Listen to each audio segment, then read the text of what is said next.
Hey you guys, welcome back to my channel. My name is Danielle and today obviously it's a black and white affair. Now today in this video I want to talk to you about 5 pros and 4 cons that I can think of about living in Japan from my perspective.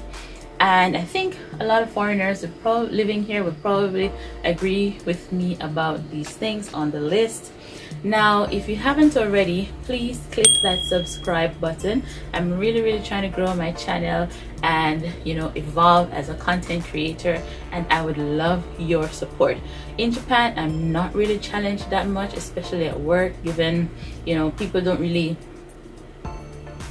and this is a video for another day, but the conversations with students aren't that high level. So it's like if you are not aware, you can really dumb down yourself real quick. So for me, doing something that is challenging, actively engaging my brain, coming up with ideas and all that stuff is good for me. And that's one of the reasons why I started this channel. It's just an outlet, while I'm here. So thank you so much. Hit that subscribe button if you are new. In today's video, the first pro that I have for you guys is in Japan, people tend to mind their own business, and they do this to a fault. Meaning, I've heard of stories where someone has fallen ill on the train, they're like collapsing, and the people just stand and watch the situation happening. It was a woman, and I'm like, at no point in time did none of the men rushed to the woman's assistance. And I've seen when people are coming off the train, they push an elderly man, he fell, he's bleeding, and everyone's just going about their business.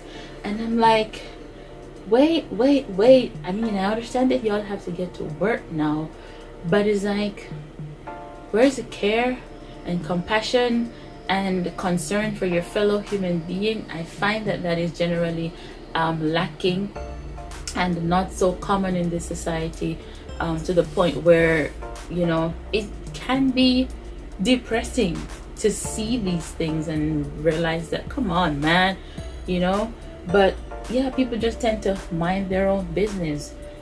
To me, it's good, because coming from Jamaica, where people tend to want to be all up in your business and want to know what's going on, etc.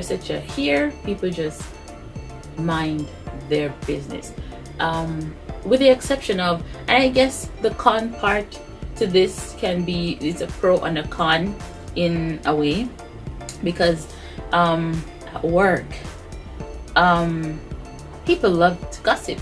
So the grapevine is very strong, and they love to talk about other people's business, but they don't like to talk about their business, and that's the key, or that's the thing for them. All right, now to a con. I didn't even sound like a pro. But the pro part is they mind their business, and that's a good thing, right? Now the con, for me, I find the people here to be a bit too shy, and especially in Tokyo, it's an international city, and you'd come here expecting people to be open and welcoming, but they're just as shy as the people in the country area. So for me, them being shy and not wanting to engage in conversation, you find very few people on the train would want to talk to you as a foreigner or find out more about where you live, what's happening in your country or in any other country. No. And the very few people that do, they really stand out.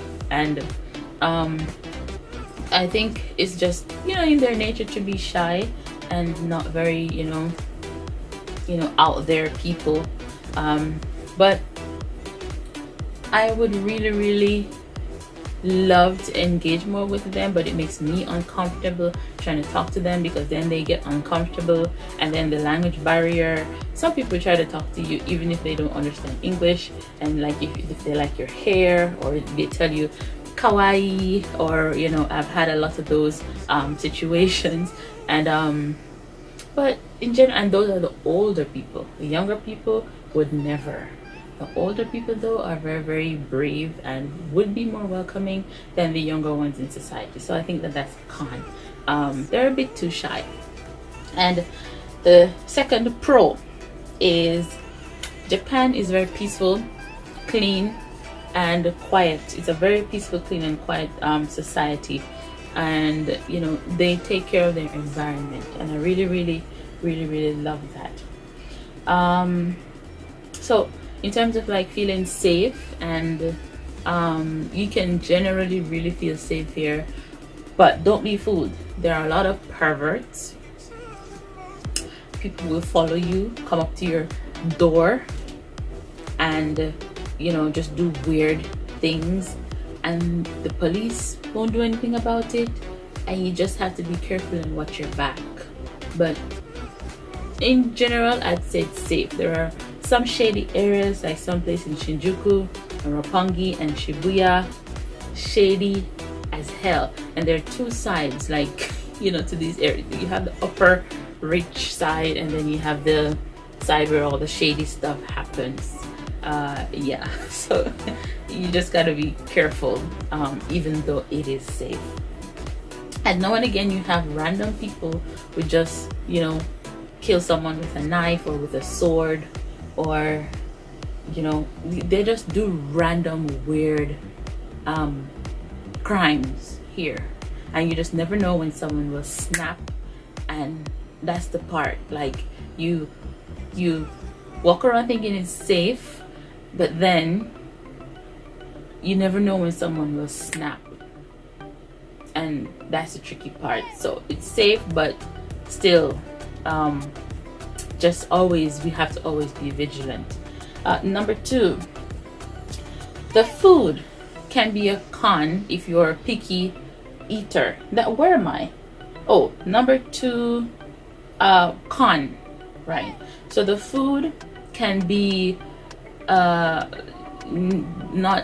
the best for people who are picky eaters. I've evolved and grown to like their food and to try, you know, different flavors and different things on the menu. And I think because my palate has adjusted since living here, then I've grown an appreciation for different flavors and their food and all of that stuff. So if you're a picky eater, definitely. And when it comes to food also, so I'm from Jamaica, and even though Jamaica is not a first world country, but we're definitely not a third world country. I think we're like middle class, or whatever they want to phrase it. But the food in Jamaica, you can almost guarantee that it's going to be organic, because there's a lot of farming in Jamaica. And where I am from, where I grew up, is a country area where my father is a farmer, and a lot of people in the community farm. So most of the food that you get is directly from farm to plate. And in the city also, there are a lot of farmers that come from the country areas to sell their goods in the city. So you can pretty much be sure that the food will be mostly organic, to a certain extent. Here in Japan, I don't know what I'm eating half the time. I mean, even though it can be, you know, genetically modified, or grown in a greenhouse, or in controlled environments, the flavor for me is just not there. And even though they say the nutritional content is the same, when you look at an organic product from an inorganic product, it just doesn't have the same color, nor texture, nor flavor when you use it. And to buy organic food here is super expensive. So if you really, really want to eat healthy, it will cost a lot. I spend a lot of money on food just trying to be healthy, where in Jamaica it like I can get these things from literally my backyard. So in terms of food and health, we really have to take extra care. Number 3 pro is the convenience store.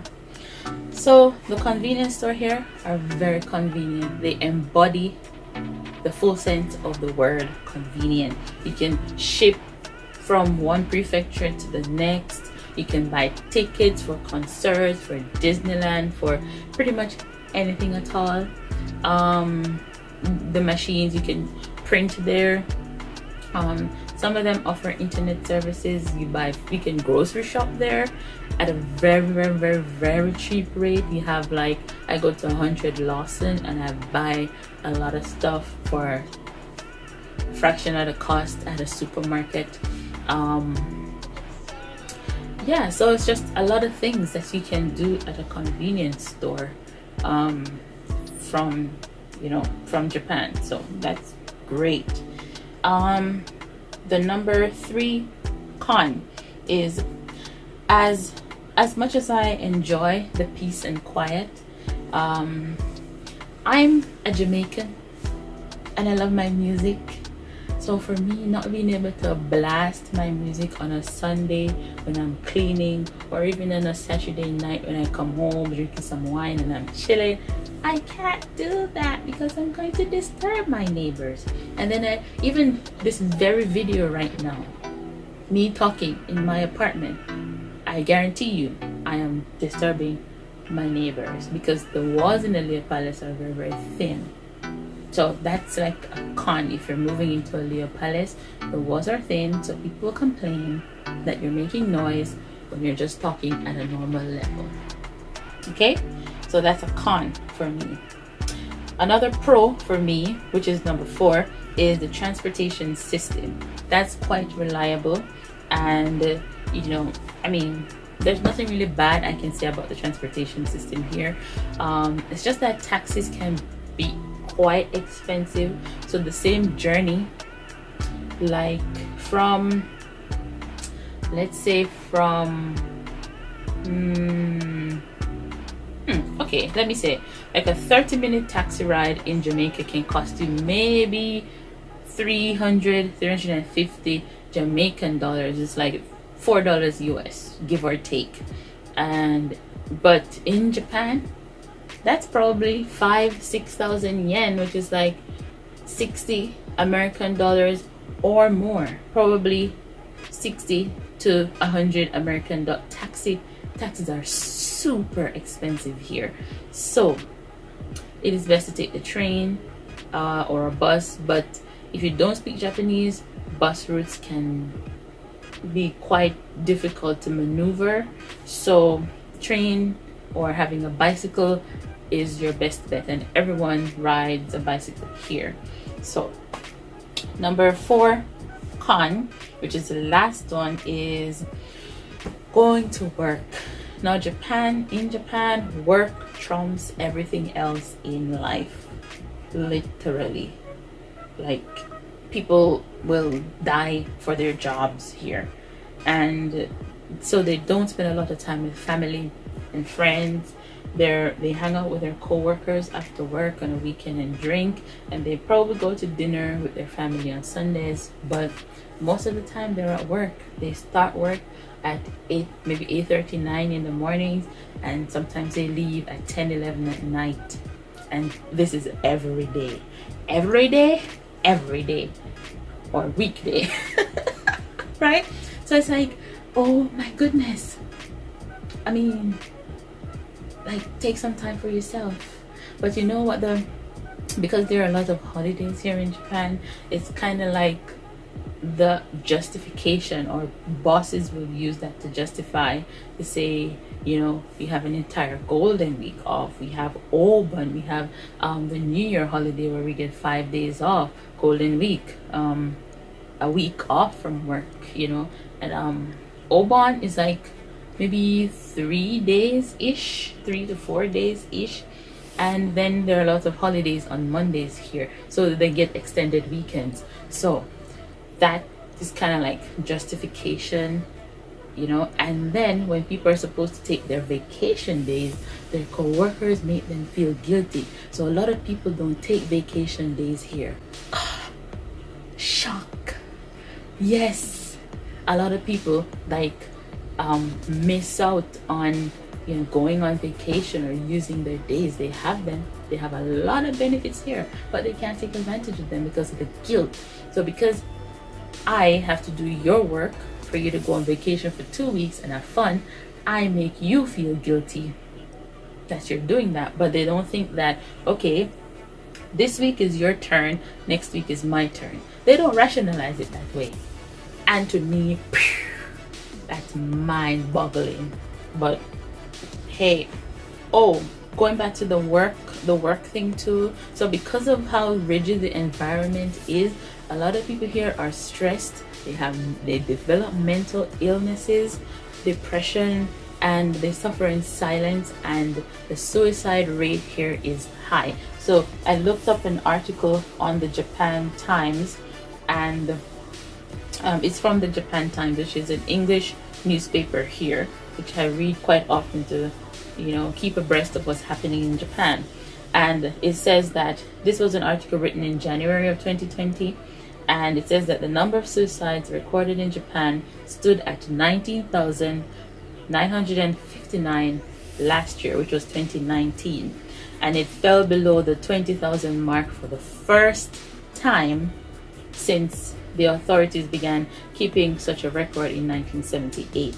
So you can say that approximately since 1978, more than 20,000 Japanese people commit suicide. And according to these figures were released by the health ministry. And they said that in the same article, it's possible that the figure could be more than 20,000, but still it would be an all-time low given how high it was. So the breaking record was 20,434, and this is according to an ministry official. So the suicide rate here very high. But other countries have the same issue too, but Asian countries tend to have a lot of suicides. And the final point, the final pro, and this is something that I've really come to love and enjoy, and that is the landscape.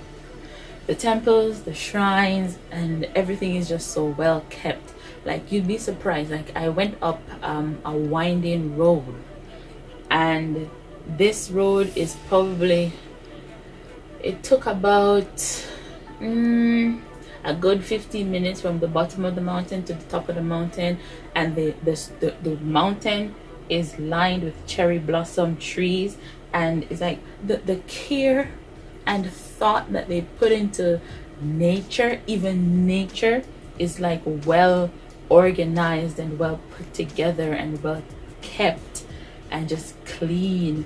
Like, the road that I'm talking about is lined on both sides with cherry blossom trees all the way up to the top of the mountain. But when I went, the blossoms weren't opened yet, so I really didn't get to enjoy and see it, but it was just so beautiful. Cold as hell, but so beautiful. So a lot of the places here are very beautiful, a lot of great scenery, and I love that.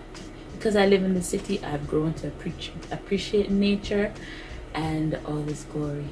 So that's my final point on some pros and cons of living in Japan. Thank you so much, guys, for watching my video. Please subscribe to my channel and click the like button down below and leave a comment on what are some of the pros and cons for you if you live here in Japan.